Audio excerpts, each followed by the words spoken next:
تک جو حیثیت ترین صاحب کی تھی عمران خان صاحب کے ساتھ اس دور اقتدار میں، اب وہ اسد عمر صاحب کی ہے. کہا جا رہا ہے کہ as a deputy prime minister ان کو کہا جا رہا ہے کہ یہ پرفارم کر رہے ہیں اپنی ڈیوٹی. دیکھیں نا ان کی پوزیشن بہتر ہو گئی اور فطری بات ہے کہ خلا کبھی باقی نہیں رہتا، کسی جگہ بھی باقی نہیں رہتا.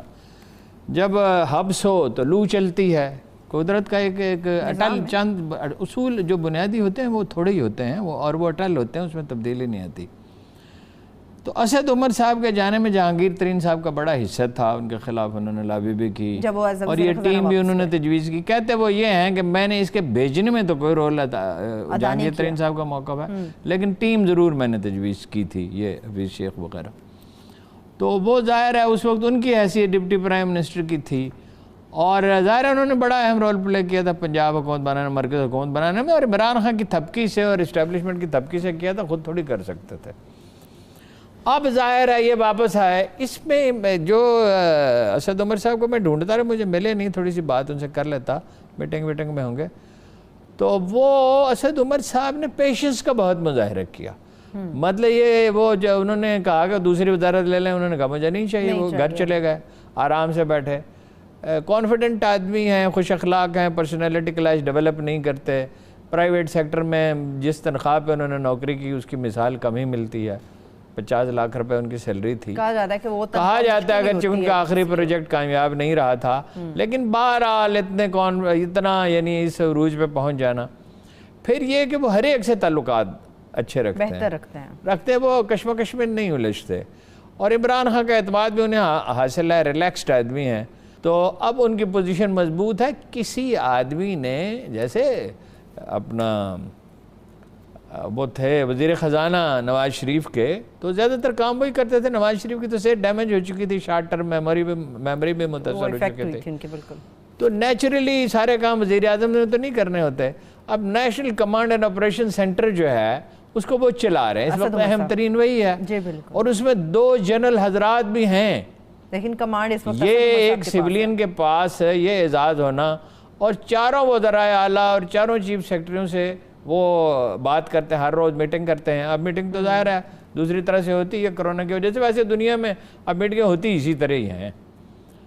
یعنی مطلب کیا اس سسٹم کو کہتے ہیں، ویڈیو لنکس کے ذریعے میٹنگ کرتے ہیں، فیصلے صادر کرتے ہیں.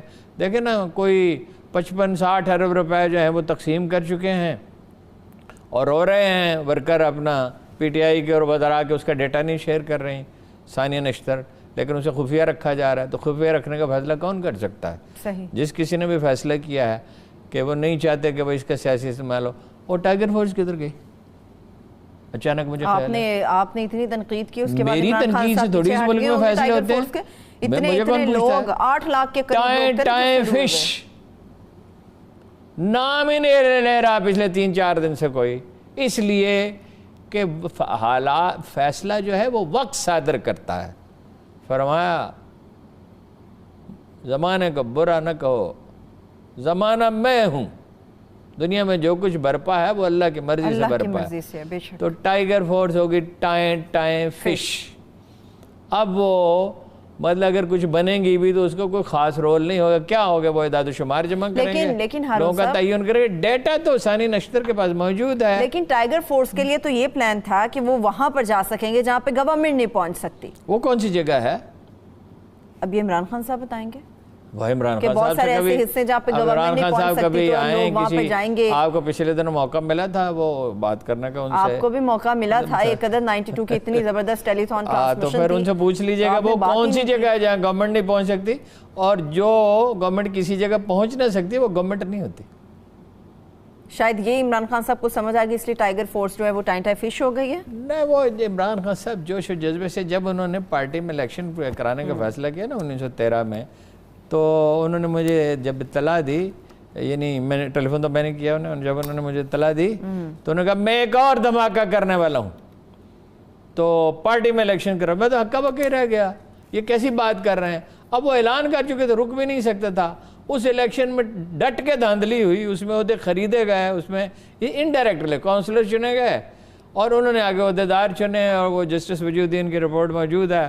اور وہ 10-12 مہینے کھنچ گئے اس کی وجہ سے جو 90 سیٹیں انہیں ملنی تھی، دوسری بھی اور بھی غلطیاں تھیں سیٹوں کی تقسیم میں، تو یہاں پہ بھی وہ 34-35 رہ گئیں، اور اگر انہیں 90 ملتی تو نواز شریف کو 80 سے چلیے زیادہ غلطی سے سبق تو سیکھا نا، ابھی تو سمجھ آ گئی انہیں کہ اعلان، ویسے عمران خان صاحب کی بہت اچھی بات ہے، ہارون صاحب اعلان وہ کر دیتے ہیں، یہ غلط بات ہے، اعلان کر دیتے ہیں مگر جب سمجھ آتی ہے کہ یہ غلط بات ہے پیچھے ہٹ جاتے ہیں، یہ اس پہ ایک فارسی کا محاورہ ہے جو میں آپ کو پھر پروگرام کے بعد سناؤں گا۔